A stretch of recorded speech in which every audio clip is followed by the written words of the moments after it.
Hey, what's up guys? Joker here. Today we're finally going to be taking a look at the Acer Predator X34 Ultrawide monitor. I've been waiting to get my hands on this monitor ever since I even heard it was coming into existence. I've been curious about Ultrawide, wanted to try it out, wanted to get my hands on it, and when I heard that this $1,300 monitor was finally coming out, that really had every spec that I was looking for in an ultra-wide gaming monitor, things that I would really want, things like 100 hertz, because I've come so accustomed to using a 144 hertz screen over the past few years that I couldn't go back to 60 hertz, but 100 hertz really is fine for me. Going from 60 hertz to 100 hertz is a very big difference, but the difference between something like 144 and 100, really not that big of a deal, and you're going to hear that echoed from a lot of the reviewers out there covering this particular panel.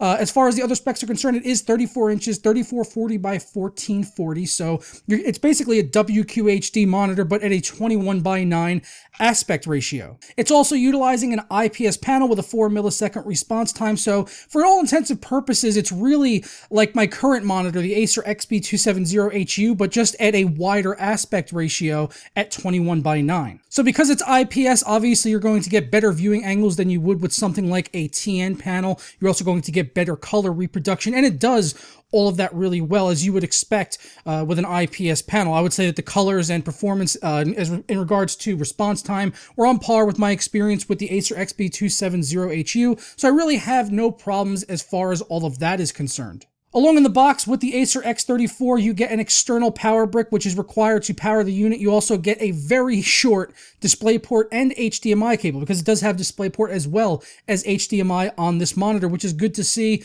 The previous G-Sync monitors like the ROG Swift and the Acer XB270HU that I've tried in the past did not have HDMI inputs, so it's nice to see that these newer G-Sync displays that we're starting to see come out are including an HDMI port as well, so you have a couple more connectivity options. But with this monitor, if you're wanting to get the full benefit of that 100 hertz at 3440 by 1440, you're going to want to use a DisplayPort cable, and you're probably going to have to get your own, because the cables that come with this, I believe they're 3 feet long if I'm not mistaken. They're extremely short, and unless your monitor is literally right next to your PC, it's probably not going to be long enough. And even in some cases, even when it is next to it, it still might not be long enough, because it really is that short. Like if your PC was on your left side of your monitor and the input was on the right, probably going to be too short. Also on the back, we do have a headphone connector. If you want to connect a 3.5 millimeter jack for a pair of headphones into the monitor, you can do that. And there's also a USB pass-through with 4 USB 3.0 ports, which I didn't really use at all. I've never really used USB ports on monitors, but I guess it's a nice feature to have there. You can't really knock them for including it, but it's just something that I'm not using. Now, this is a curved monitor, and to be honest, going into this, I wasn't really enthused about the whole curve thing, didn't really care too much about it being curved. I was more excited to try an ultra-wide monitor more than anything, and the curve on this thing is really slight. It's not that much at all. It's almost barely noticeable. In some things like video editing, when I have all the straight lines kind of going across the screen, I would see kind of that bow tie effect creeping in, but it really didn't bother me all that much once I got used to it after a couple of days. And the curve, like I said, after a couple of days, really didn't even notice it all that much, and didn't really notice any benefit from it either. So if there's any additional cost to this display because of the curve, I would like to see a non-curved panel in the future. And if I was buying one of these and I had to pay extra for a curve versus a non-curved, I would just go with the non-curved panel, because I really see zero benefit to using a curved panel whatsoever. I don't know what the whole gimmick with that is, or why everyone's, blown out, minds are blown by curved monitors or curved TVs. Personally, don't get it. Don't think it really brings any inherent value to the display whatsoever. Now, at first glance, looking at this monitor, you can see the physical bezel on this is really small, like almost non-existent. But there is a non-sort of physical bezel as you do go around the screen. So if you look closer to the edges, you will see that your desktop or your game doesn't actually go all the way to the physical plastic bezel that you see going around the outside of the screen. There's a bit of black space there going all the way around, even at the bottom of the display, which is smaller than the rest of it on the sides and the top. But you can still see a gap there between like your taskbar and your taskbar icons and the actual physical bezel of the display at the bottom and all along the sides and the top. And this was something that I did find distracting. I wish they just had either put a physical bezel there so I wasn't kind of under the illusion that I had less bezel than I actually do, because it's basically, you just have this black space there and you're like, oh, it looks like my monitor isn't being completely filled up. And that's something I would hope in the future that they either kind of fix or just make the bezel, the physical bezel that you actually can see and feel, go to where the edge of your display is actually going to end. I also did have a small quality control issue with the bezel of the display along the bottom right above the Predator logo. There was some separation between the actual panel and the bezel itself, and if I were to push on it, I could actually see it moving back and forth. So that was just a small kind of quality control issue, but for a $1,300 monitor, things like that really shouldn't be present. And there have been so many other issues out there on the internet, people talking about having issues with this display. For instance, not being able to overclock it to 100 hertz, because out of the box, it runs at 60 hertz, and you have to go into the Nvidia control panel, and you have to set it to 100 hertz if you are using it over G-Sync. So I did that, and it worked flawlessly for me. I was able to get it to 100 hertz, no problem.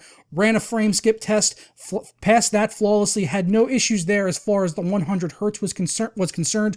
All of that ran well for me. But not everyone out there is having the same luck with this display. A lot of other people have reported flickering, issues with it coming back on with parts of the screen black after being asleep, color banding. All of these issues, though, I did not have. I tested the color banding thing, I put it to sleep, brought it back. No issues there with the particular panel that I was testing. But a lot of people are having these issues, so it's a very, very real concern that you should have if you're thinking about picking up this $1,300 panel. And I will link to a couple of the forums down in the description below if you want to see some of the issues that other people are having. The one issue that I did have, as this is a retail sample, and I haven't seen any of the other reviewers talking about it. I'm not sure if they're not having the issue, or maybe because they got like an engineering sample or a manufacturer sample, but my panel had really, really bad backlight bleeding, which you'll see on your screen right here. And I've seen almost everyone on the forums talking about this as well. And it was most apparent in the top left and bottom left corners, but there's also some in the top right and bottom right corners as well. For the most part at the desktop, I really couldn't notice this unless I was looking at a really black scene. And in gaming, it was the same as well. It really would have to be a completely black scene for me to be able to see it. Something like Elite Dangerous, I found it very apparent. I was able to see it anytime I went into the blackness of space and I couldn't really see the inside of my cockpit towards the edges of the screen. I would see that backlight bleeding kind of creeping in.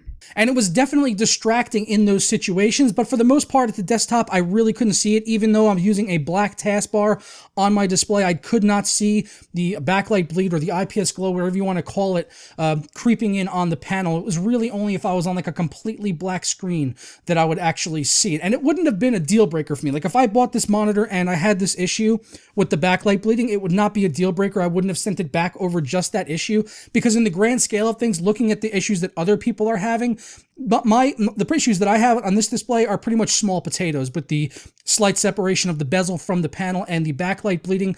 That's really kind of small potatoes compared to the other issues that people are having out there. Didn't have any dead pixels or anything like that. So really this monitor that I tested here was quite good compared to, other ones out there, but it was still not perfect. And if I'm going out and I'm spending $1,300 on a display, the fucker better be perfect. Also worth noting is that the back of the display, while the front of it is not like this, the back is completely glossy and it's a real fingerprint magnet. I wish they would have kind of gone with a matte finish or just like a hard plastic on the back, kind of like on my Acer XP270HU, which has that sort of matte back, but my XP270HU also has a glossy front, so kind of an interesting trade-off there. I would have just liked to have a matte or a brushed metal finish going all the way around, because even though you're not going to see the back a lot, it's still there. The glossy finish, it's a fingerprint magnet, the dust just kind of adheres right to the thing like a fucking moth to a flame. Also worth noting on the Acer X34 is the stand. Now this thing is really well built. It is solid steel. Like, this is one of the best built stands I have literally ever seen. I did have a minor gripe as far as my cable routing was concerned, though, for my mouse and keyboard. It kind of interfered with the legs on it because it does take up a lot of desk space on the actual stand itself where it comes in contact with the desk. So be aware of that. Outside of the monitor itself, this thing takes up, a pretty large footprint on your desk along with the stand. At the top of the stand as well, there's a nice handle for picking it up. If you do need to move it around, you can just grab it by that steel handle that comes off at the top. And you can also tilt this monitor around. Now, it doesn't pivot or swivel, but you can tilt it up and down. It only tilts down by a small amount, but you can tilt it up quite high. I also found the menu navigation to be somewhat cumbersome on this monitor. It really wasn't any different from on my XB270HU. The only difference was that the buttons were on the bottom here as opposed to being on the front of the monitor. And they do have on-screen indicators when you do have the menu open so that you can maneuver around in there. But like I said, I did feel it was a little bit cumbersome and I had some issues initially with navigating in the menu. But once I got used to it, I was able to get it calibrated to my liking. In regards to the colors on this panel, they really were quite good. It is an IPS panel, so you should kind of come to expect that. Really vibrant colors at the desktop as well as in gaming. I don't have any complaints as far as that is concerned. The white uniformity on the display was also very good. Didn't notice any variances there. When I put up an all-white display, which you'll be seeing on your screen here, it just looked good all the way across the X34 panel. Another issue a lot of people reported was coil whine, being able to hear actual noise coming from the display. I really went hunting for this. I turned off everything else in the room and like really stuck my ear up to the monitor like, yo, brother, like I really put my ear right up to the monitor. I didn't hear anything. Could not hear any coil whine coming off of the display whatsoever, but that's an issue other people are having. So that's why I want to let you guys know about it, because even though I'm not having the issue, it doesn't mean that it's not happening. So trying to be, a well-informed consumer, you guys should know about all of these things. Even though I'm not having them, I want to let you know about it because I feel that's my responsibility as a reviewer. All right, so now that we've talked about the potential issues that you can see with this monitor, the issues that I had, specs and all of the things like that, let's talk about the ultra-wide experience and what that's like, the type of performance impact that I saw using this display. So running on two 980 Ti's and SLI, which is something I would really almost kind of consider mandatory on a display like this, at least for me, if I wanted to take full advantage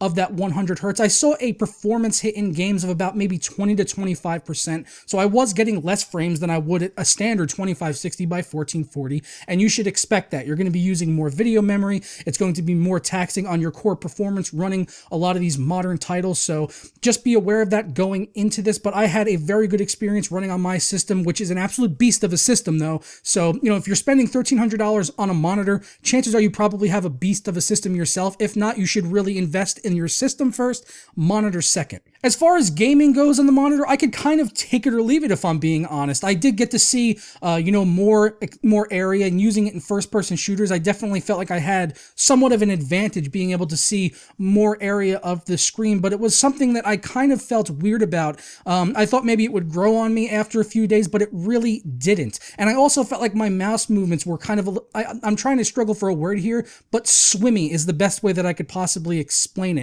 My mouse movements didn't feel as accurate as they did on a 16:9 display, and it wasn't really input lag or anything like that. I just felt like it was the ultra wide, and maybe if I were to spend a few more weeks on an ultra wide monitor and really, spent dozens and dozens of more hours on the display, maybe I would have gotten used to it, but that really just never happened for me, and the ultra wide experience for gaming never really clicked, which is why I wouldn't spend $1,300 on a monitor like this. Personally, I did enjoy the desktop experience though, being able to put, my browser on the right side and like a movie on the left side and be able to watch a movie while I'm checking email and Twitter and doing things like that, running the channel basically, was a really nice feature to be able to do. But, it's something I could live without, but I do like it. But I wouldn't spend $1,300 on a gaming monitor just for that. Also, movies look cool. Normally a movie is shown in this aspect ratio natively, which is why when you watch a Blu-ray, you've got your black bars at the top and bottom. But on a display like this, if you go full screen, it's going to fill up the entire display, which is really cool to see. But again, $1,300 for a gaming monitor like this, not really worth it for me. If I wanted to do that, I would go out and buy an ultra-wide TV if they actually existed. I'm sure someone's going to tell me in the comments now that they do exist, but they're probably a buttload of cash, and I'm not going to buy one anytime soon. But if they did become available in the future and were affordable, I probably would look into getting one. But that's really all I got for you guys today on the Acer X34. Like I said, for $1,300, not really worth it to me personally, which is why I'm not going to be keeping it. Even though I got it from, John Sloppy Wetblow, be sure to check his channel out. Thank you so much to him for letting me borrow this monitor so I can review it for you guys.